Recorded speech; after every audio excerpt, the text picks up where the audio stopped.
this film, like a lot of the short films that I make, I'm really interested in limitations. I like to work with very, very tight limitations because when I do that, I actually discover things that are just, that I wouldn't have ever thought of on my own. But the limitations create ideas. So this film was an exercise in very extreme limitations. The I took a piece of black cardboard, just a sheet of black cardboard, and held it up under the lights, under the camera, and just moved it um, so that the light was hitting it and casting shadows on the white paper below.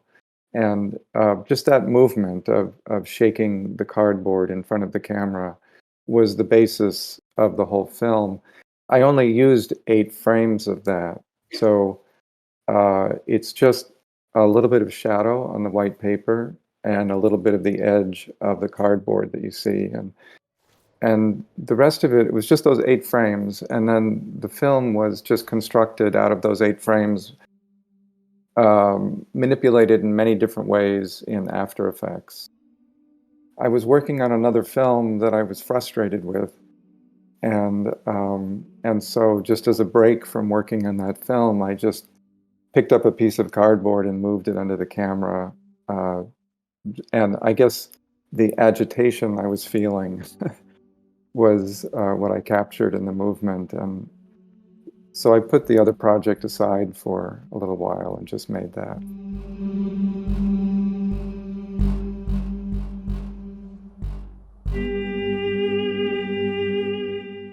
The movement quality was a kind of shaking, nervous, anxious little movement, and it had a kind of fragility to it. And it was the sort of emotional resonance of that motion that organized the film. Um, so I was really thinking of it sort of psychologically or emotionally, as a kind of, you know, as a kind of like leitmotif for the film.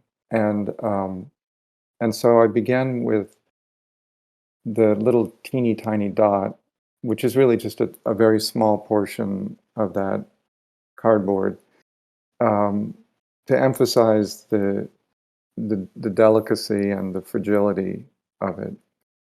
And and I and the idea for the film really came out of that motion, the emotional quality of that motion.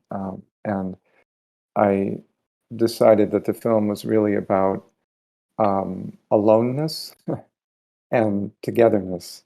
That that this little fragile motion was looking for its its fellows, and so the film was based basically on a search to go from aloneness to communion.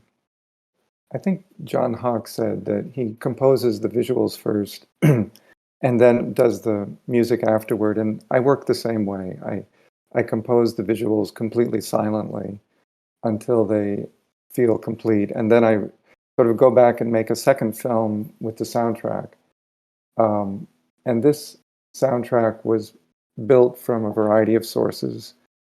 Um, some of it was music. It was some of it was taken from Ukrainian um, hymns, folk music, um, and some of it was taken from just sound effects of metallic objects, um, and and other vocal recordings.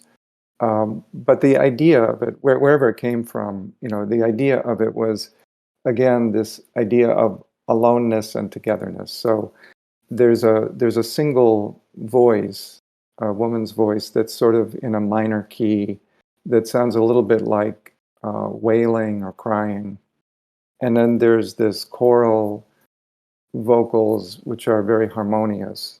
Um, and so I was trying to contrast the sort of loneliness of the single voice and the harmonious choral voices.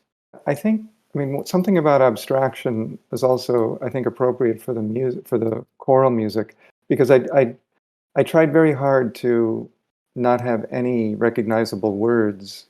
Um, so even though I sampled some of this choral folk music, I found parts of it that were just sustained notes, so that there was no content, there was no verbal content, and it was just the pure. I was just looking for the pure emotional content of the voice, and that's something that I just would like to add to people talking about abstraction that I really love about working with abstract imagery is that when you take away the representational connotations of you know of representational imagery, then you can address sort of more universal, um, in this case, universal, maybe, hopefully anyway, universal emotional content.